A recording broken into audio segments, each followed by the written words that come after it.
sauve-toi toi-même et sauve-nous.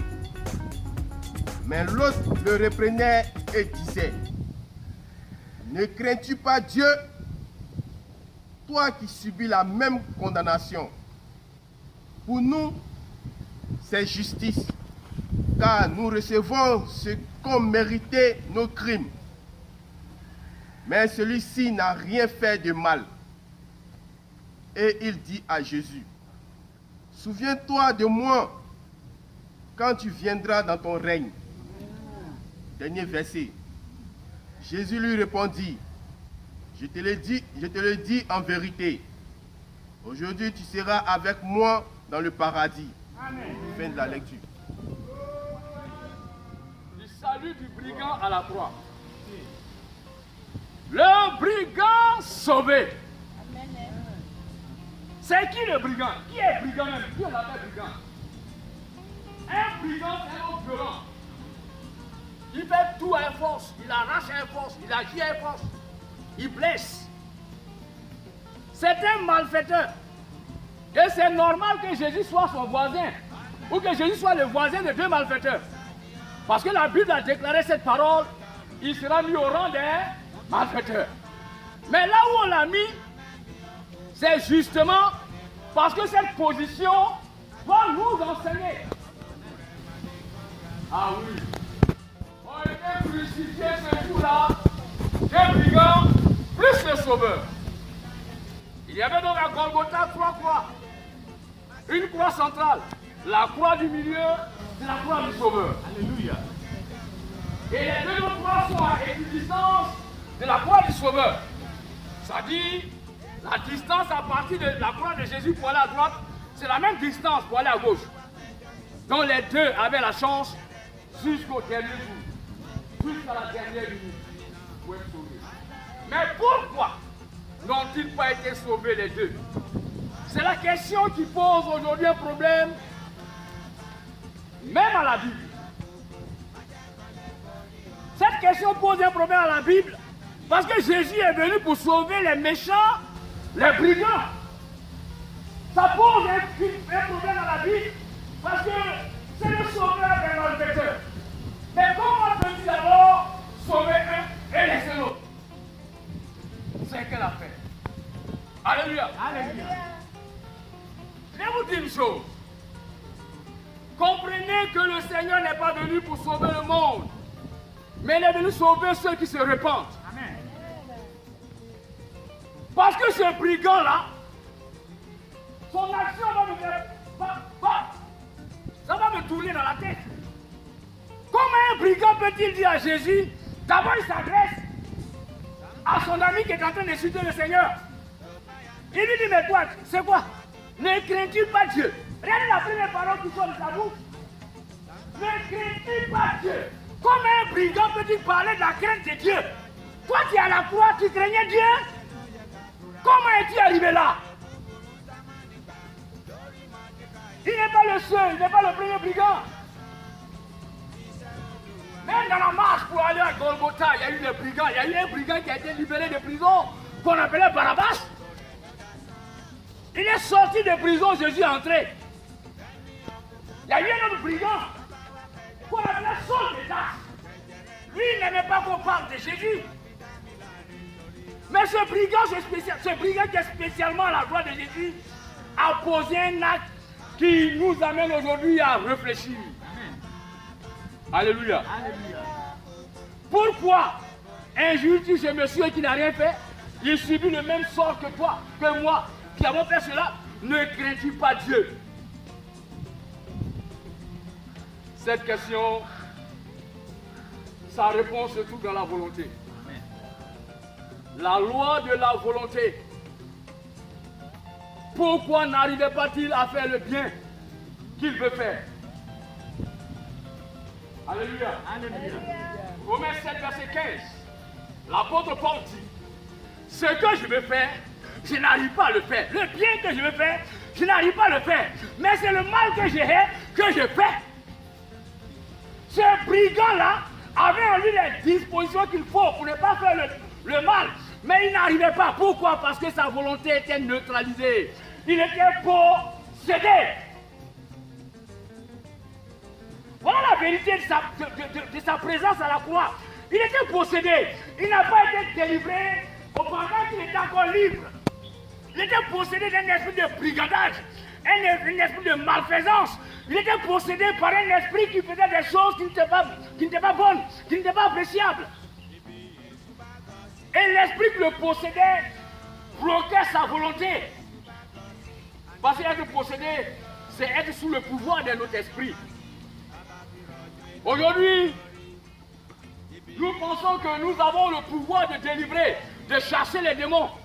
Nous en avons fait beaucoup d'expériences. Ce n'est pas une question d'orgueil ou quoi que ce soit. Il n'y a rien dedans.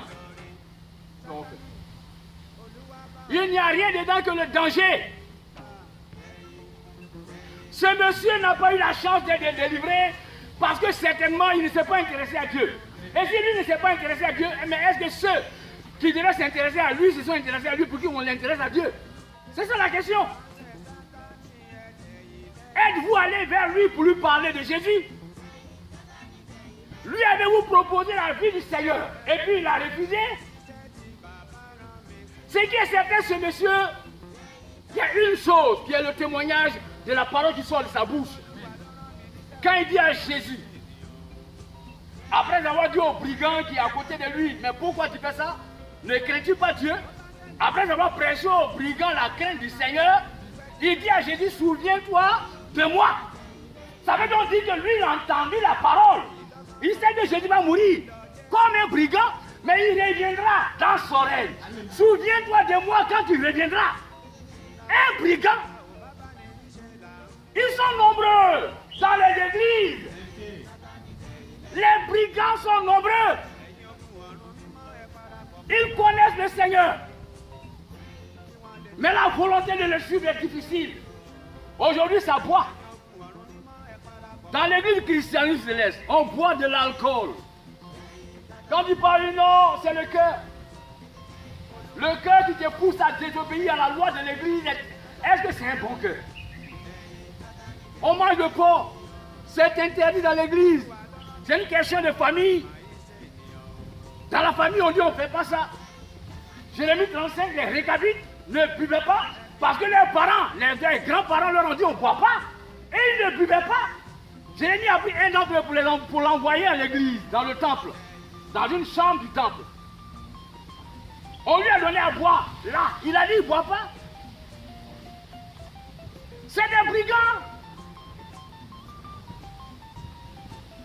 Alors, celui-là, c'était le jour de sa délivrance. C'était le dernier jour. Celui qui était à gauche de Jésus, lui, c'est le condamné pour toujours. Parce qu'il n'a reçu aucune parole. C'est celui qui reçoit la parole qui est sauvé. Je n'ai pas dit celui qui a entendu la parole. J'ai dit celui qui reçoit la parole. Elle rentre dans les oreilles. Et puis elle s'assoit dans le cœur. Il la reçoit. Il a été dérangé un temps soit peu. Mais là où il se trouve, il sait que Jésus est venu pour ça. Et il sait que là où il est, c'est sa place parce qu'il est brigand. Il sait que Jésus n'a pas été enterré parmi les justes, parce que s'il a été enterré parmi les justes, il n'aura personne à sauver le dernier jour. Il le sait. Alors, souviens-toi de moi quand tu reviendras dans mon rêve. Regardez la suite de la lecture, vous allez voir. Au verset 43, le Seigneur lui dit, oui, quelqu'un peut lire. Luc 23, verset 43, oui. Je te le dis en vérité. Je te le dis en vérité. Aujourd'hui même. Tu seras avec moi. Tu seras avec moi. Dans le paradis. Il n'a pas dit dans le sein d'Abraham. Parce qu'il y a des gens encore qui sont là, qui sont dans le sein d'Abraham, c'est faux. Il n'y a plus personne dans le sein d'Abraham. Jésus est mort pour que le sein d'Abraham rejoigne le paradis. Jésus dit aux brigands, toi tu ne passes pas dans le sein d'Abraham, tu seras avec moi aujourd'hui même. Aujourd'hui même. Aujourd'hui même. Pendant que les gens sont en train de parler dans leur maison, ceux que tu as brigandés sont en train de dire c'est bien pour lui, il ira en enfer. À la croix, tu reçois une chance. Alléluia. Tu reçois une chance. Et cette grâce, il ne faut pas la perdre. Si tu as perdu ce dernier tournant, tu es mort. Et tu es mort pour une deuxième fois. Parce que nous avons la vie une fois. Nous mourrons une fois et nous avons une seconde vie qui est la vie éternelle. Mais celui qui meurt pour une deuxième fois, il est mort pour toujours. Le brigand à la croix a eu cette chance. Et il a saisi. Mais regardez encore la suite, la lecture. Au verset 44, il faut lire la suite. Il va se passer quelque chose qui annonce une révélation de la vérité de la mort de Jésus. Oui. Il était déjà environ la 6e. C'était la 6e heure. Et il eut des ténèbres. Il eut des ténèbres. Il a fait nuit. Alléluia. La première heure, c'est 7 heures. La deuxième heure, 8 heures. La troisième heure, 9 heures. La quatrième heure, 10 heures. La cinquième heure, 11 heures. La sixième heure, midi. Alléluia. Il était midi. Il eut des ténèbres. Il a eu des ténèbres à midi. En pleine journée. Alléluia. Le premier monde se ferme là. Écoutez-moi bien. Cet homme à la croix, il sera dans le deuxième monde. Le premier monde se ferme là, en pleine journée. Le même vendredi, il y a eu 2 nuits. La nuit du jeudi à vendredi, première nuit, la nuit de midi à 15 heures. Depuis la 6e heure jusqu'à la 9e heure, il y a eu la peine nuit. Cette nuit-là, c'était la dernière étape pour signer complètement le renouvellement de tout. Jésus est arrivé sur la terre pour que tout soit renouvelé. Il n'est pas venu changer les choses. Ce qui a été contaminé peut être décontaminé. Ce qui a été souillé peut être nettoyé. Nous faisons la confusion entre la sanctification et la purification à ce niveau. Quelque chose peut être malsain mais pur. Alléluia. C'est malsain mais c'est pur. Amen. Un poison qui n'est pas mélangé est pur. Ce qui n'est pas mélangé est pur. Mais quand on dit sanctifié, c'est qu'il n'y a pas d'insanité à l'intérieur. C'est pourquoi le cœur doit être pur. Mais le corps peut être sanctifié. Parce que dans le corps, il y a le sang, il y a les os, il y a la chair, il y a les nerfs. Le corps peut être sanctifié, chaque entité reçoit sa purification et le tout ensemble vivent dans la sanctification. Mais pour être pur, il ne faut pas que tu sois mélangé à quelque chose. Le cœur seul, dans le corps de l'homme, Dieu n'a jamais dit sanctifier, il dit purifier notre cœur. Matthieu 5, verset 8. Heureux, ceux qui ont le cœur pur, ils verront Dieu. Le cœur doit être un entier, bien propre. Que ton oui soit oui et que ton non soit non. Voilà l'état du cœur. Celui qui a accepté le Seigneur, son cœur doit être pur. Le brigand est sauvé. Et parmi les brigands qui sont sauvés, il n'est pas fait mention de Barabbas. Barabbas, qui sort de prison, qui est remplacé par Jésus.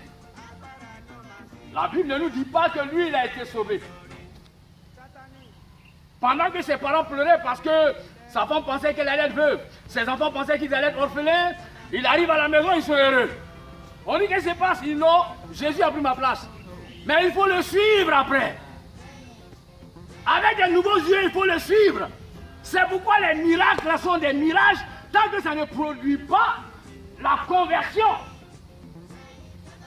Il y a une dame ici à Port-Mouet.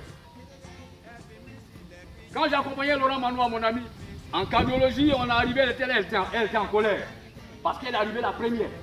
Et on a reçu tout le monde avant elle. Son enfant avait un trou dans le cœur. Oh, c'est parce que Dieu voulait qu'on prie pour l'enfant. Ce n'est pas une affaire d'opération. Au nom de Jésus, ferme-toi. Le trou s'est fermé. Mais après ça, vous voulez me suivre. Non, vous priez où? Je vais demander, madame, vous êtes chrétien dès 2000 ans.